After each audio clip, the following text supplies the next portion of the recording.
This is Pip and Kate. I'm Caitlyn Jason with Rockstar Realty. Jason Pippinger with Prime Lending, and we are here, and our show is... The Real Deal. The Real Deal Real Estate. Yep. And it's Mardi Gras time, so we got a Manny Randazzo's King Cake. I'm gonna need a piece. What? We'll get you a piece. So for anybody that's watching that isn't from the greater New Orleans area, you need to call us, and we'll send you a king cake. That's a bold statement. No, we Maybe will I not shouldn't send you no We'll cake. send you a piece. Maybe not. It might be moldy by the time it gets to you. Old and moldy. Yeah. So do you order food through the mail? No. Okay, check this out. There's a place called Mike's Pastry, Mike's Modern Pastry in Boston, in the North End, right? In Boston. And they have cannolis, and these cannolis are amazing. Every year for my birthday, I have the cannolis shipped in. Got to do it. If you didn't do it, do it. Well, Mom likes cannoli, so I guess I'll have to give There you him go. on that. Yeah. But we're here today to talk about like real Food. estate. No, not Okay. food. No. I mean, if you want to provide me with food, then we'll talk about it. Okay, all right. Yeah. But just like the real estate, what we deal with in daily, like, and then, Oh, like the business we're married to? yeah. Yeah, so I don't know about your boyfriend, but my wife is like, "You're on the phone again?" I'm like, "Sorry, babe." My kids, I have video. It's hilarious. So my kids right now are 13 and 14, boy and a girl. And but I have video of my son. It was about 4 years ago. I'm just driving, and I started shooting video, and my son goes like this, and he's got his earpiece, because sometimes I wear an earpiece, and he goes, "Yeah, hey, my name's Jason Pippinger. Oh yeah, you want to try buy a house?" And he's doing it as if there's nobody on the other line. It's just him mimicking me. And he's so like, funny. "Oh yeah, oh oh, tell me more. Oh, you want a house? Oh well, what's your budget? And what are you trying to do? Oh, okay. Well, we'll get you over to Jeffrey. That's my little brother who's in construction. We'll get you over to my Uncle Jeffrey, and he'll build that house for you. My daddy will give you the money." And I'm like, it's amazing. It's funny when you listen to what kids pick up on. Because I hear you say it over and over and over. Right. It's these conversations we have literally every day, all day. Right? All It was day. funny. The phone calls start early in the morning. I hope my wife doesn't see this video. It's hilarious. Anybody who knows my wife, don't show her this because she'll get mad. But it's hilarious because there's an ongoing joke in my house. My kids say, "Yeah, Mom, you got like 5 friends and Dad has like 1 million friends." And I don't want 1 million friends. I just talk to a lot of people. Yeah. It's just the nature of the business. You got to network. That's the referrals. They're like the number one thing. Yeah, they are. Well, you want referrals because you want people that appreciate you as an expert and that trust your to share your expertise with their friends, right? Yeah. So that they also have a nice experience when they're buying a house. Referrals can be stronger than paying any money on advertising. Oh yeah. But That's actually a good point. If I could jump in on this real quick. Yeah. So for people that get into real estate for the first time, lenders and realtors, sometimes... Realtors. Thank you. Sometimes, it's okay. I'm not a realtor. It's not a realtor. Realtor. No, it's not a realtor. It's realtor. Is that There's an no ambulance or an ambulance? Oh, you get a phone call. Look at that. Always. Always. That was my sister. Anyway, sorry. Sorry, sis. Sorry, sis. But anyway, regardless, people always wonder, like, how do you start and how do you get into this business and how do you get You business? gotta let everybody know that you're in the business. Are you kidding me? Let me tell you something. If Social you're not, media I is call it powerful. whoring yourself out for business, metaphorically. And it's like, if people don't know what you're doing, they can't buy from you. Yeah. And it's not, don't be ashamed of it. You got into this industry because you love and you're passionate about this industry and you really want to help people out, then you should be as excited about telling people as Joel Osteen is about God. Yeah. And there's ways to slip it into the conversation without being salesy. Like, not like, "Hey, I'm a realtor. If you ever need anything, just let me know." That's a dead end conversation. Oh my gosh, is it ever?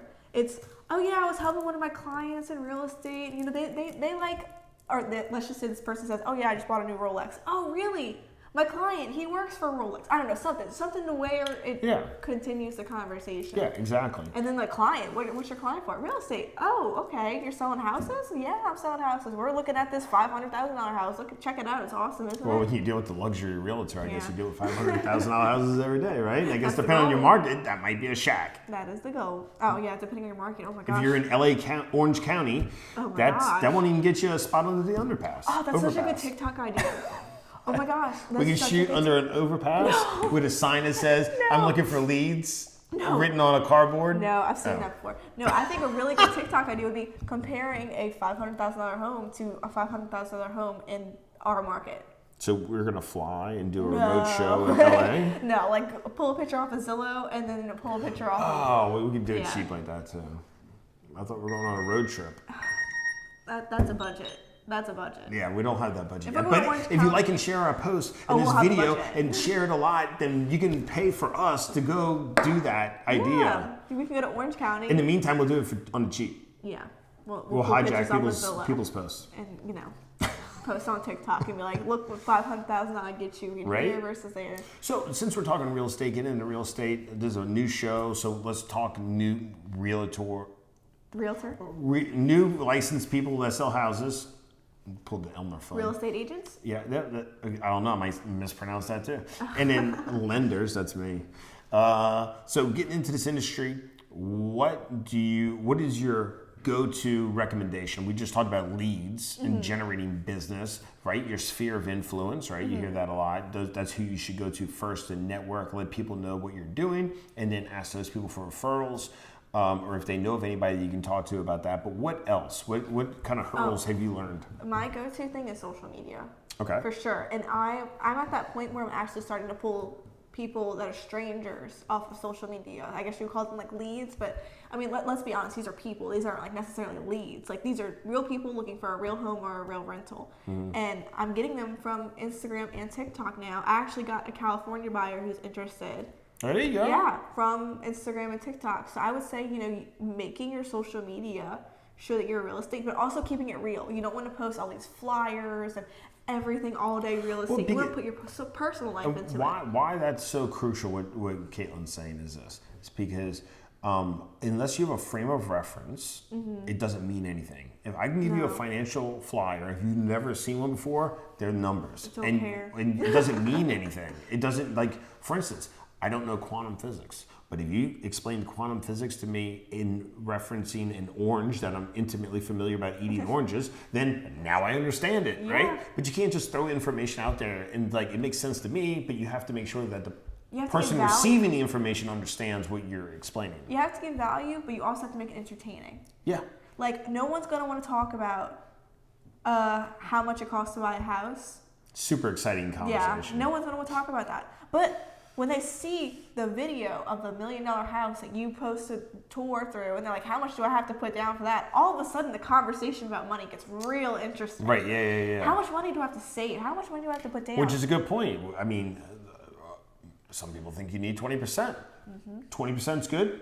Most people don't realize why they need 20%, or maybe their dad or their uncle or mom or aunt or grandparents say, you need 20%. Well, 20% doesn't necessarily... Let's see the benefits of putting 20%. On an FHA loan, there's no benefit of putting 20% because the benefit of putting 20% is your mortgage insurance falls off. On an FHA loan, which is a government-backed loan, your mortgage insurance never falls off. So putting 20% down on that's a waste.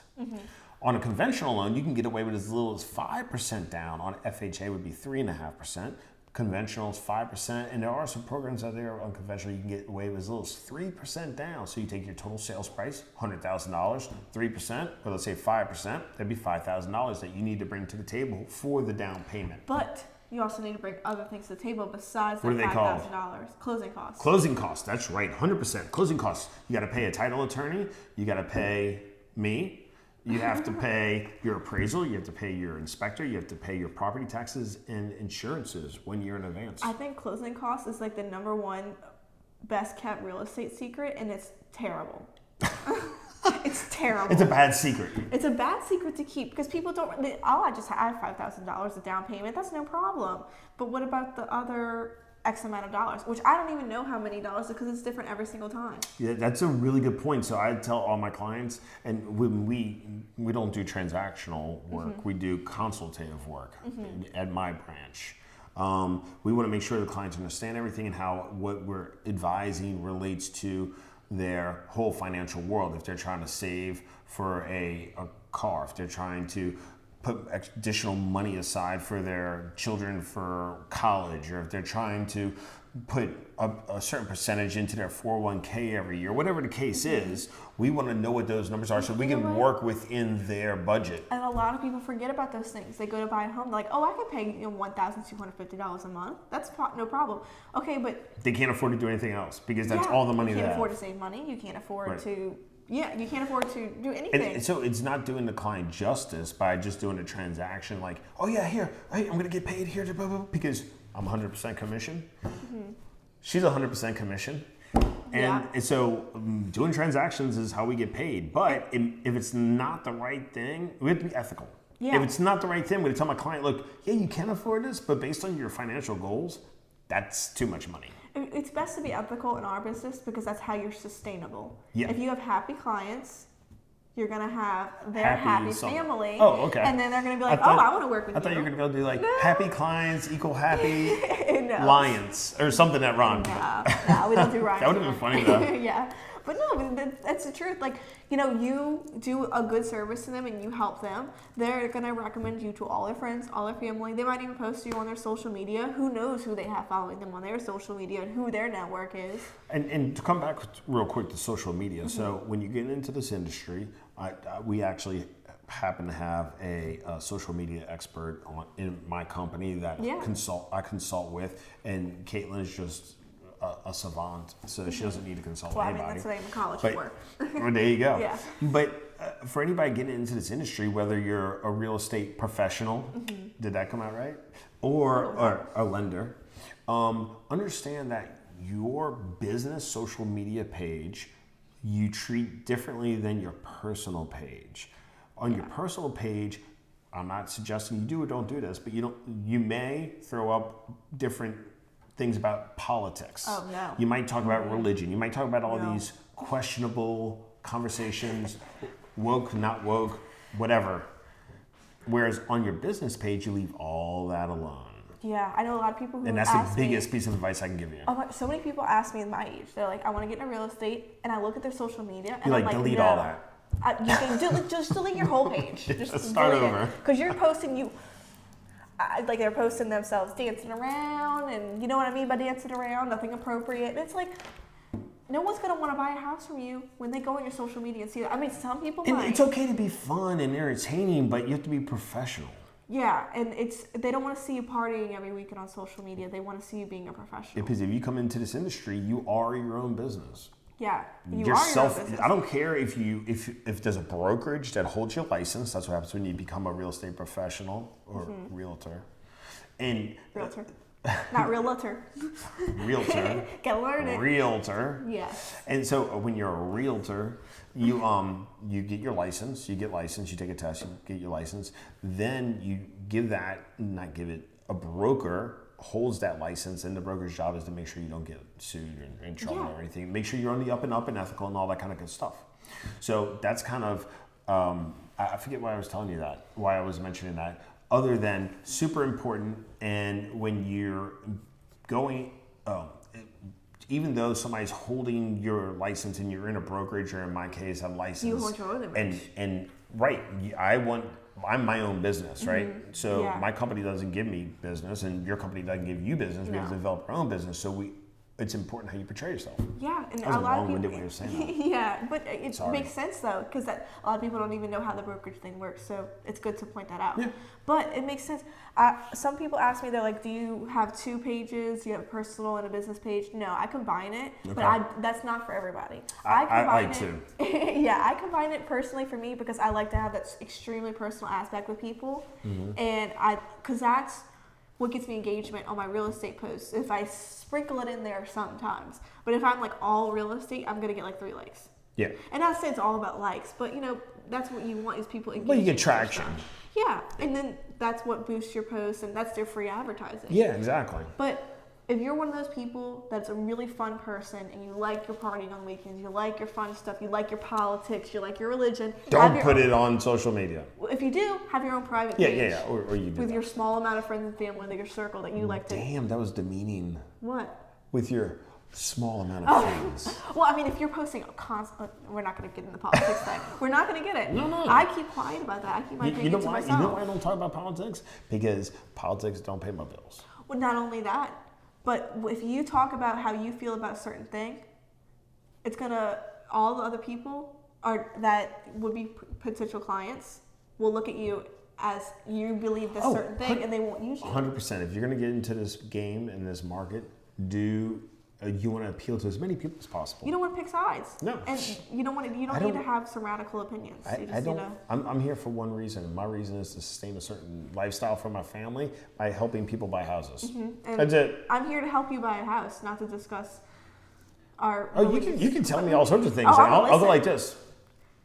Yeah. You might want to talk to Caitlyn because she has the same views you have. I don't. Yeah. Oh no. I'm like, I respect you. I'll listen to you with everything you have to say. But my goal here is to make sure that you're happy and you get in a home you love. And your goal is to make sure that they can afford the home they love. Yep. Make sure they're bankable. Yeah. And we want to get them in the right way. That's the only way. Yeah. That's why we remain neutral and we just do the business and make everybody happy. But earlier in this show, you mentioned something about wearing a bunch of hats, or you alluded to that. And what she means is, okay, I might wake up tonight. Wow. Night shift? What? Maybe. I might go to bed tonight and wake up in the middle of the night to a phone call. Somebody needs to talk about, okay, I'll tell you a real life story. I have a client who is moving across country, and you know what? That's too specific. I'm not going to say anything because I'm that guy. I'm just not going to say anything. But there are a lot of different scenarios that come up that you may or may not be familiar with, and you're like, oh, let me call an attorney real quick. Mm-hmm. Or, hey, you need to talk to a tax professional, CPA. Yeah. Or you need to do this. Or you need to have a network so you know who to refer people to. Absolutely. That's the biggest thing. You get this industry, you need a network of professionals that are deemed experts in what they do. Mm-hmm. Not, I got a bunch of peeps that I hang out with on Saturday night at the club. Mm-hmm.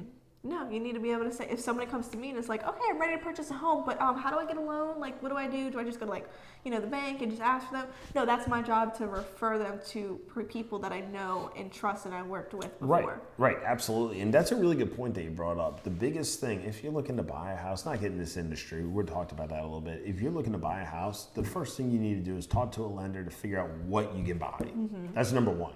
Because you may not be able to buy, you may be looking in the wrong range, you may be looking in the right range, too little, whatever the case is, so that a good lender will go ahead and develop a plan for you so that your credit's good, you're putting enough money aside, all that kind of stuff. You may not be ready to buy a house for 8 months, mm-hmm. but at least you know you have a game plan on how to get there versus going to talk to a realtor and then you fall in love with a house, and then you're jumping through hoops trying to make the finances work, and it may or may not work. Yep, you won't be able to save for your retirement if you're spending all your money on your mortgage. Number one rule, plan accordingly.